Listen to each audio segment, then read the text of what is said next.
Good evening, everyone. The three most powerful men in the city of Halifax are speaking with one voice tonight.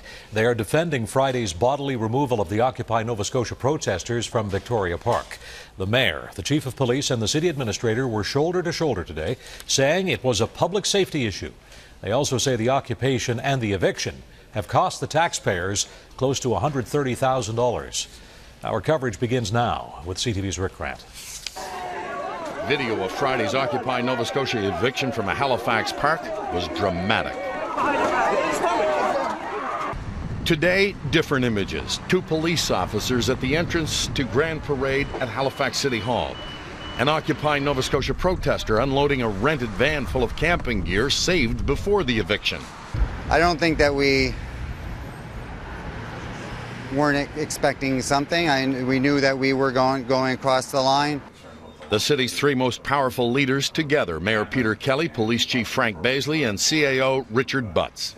Council knew that the order would be handed out on Friday. When that would be enforced was at the discretion of the police. They felt after Members' Day would be the best time. When there would be few people on the street and at the campsite.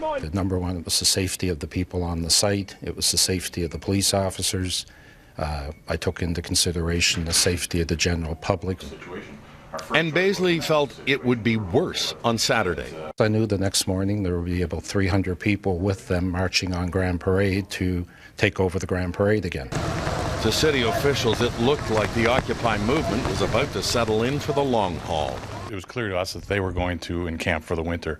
We didn't think that was appropriate, so we determined that we would choose to notify them the violation of the bylaw and ask the police to enforce on our behalf. However, there is some split among councillors and the mayor on timing. Councillor Steve Adams brought in a motion on Tuesday to let staff proceed with the eviction.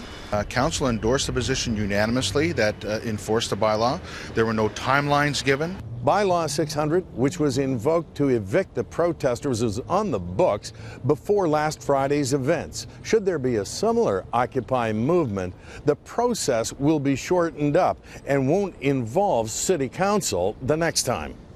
According to the chief, police costs for Friday's action is $40,000, and police costs since October 14th is $128,500.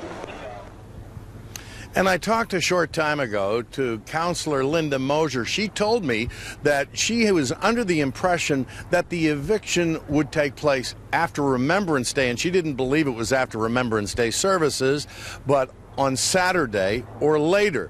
Now, there are no protesters here today, and the police I mentioned earlier in the report are now gone, but the protesters have come here on a regular basis to decide what their next step is, what their next move is. I talked to Struan Ford. He says it's not clear yet what they're going to do, but they're going to continue meeting here in Grand Parade to make those kinds of decisions. Steve? All right, Rick, thanks very much. You're welcome. CTV's Rick Grant for us tonight in Grand Parade in Halifax.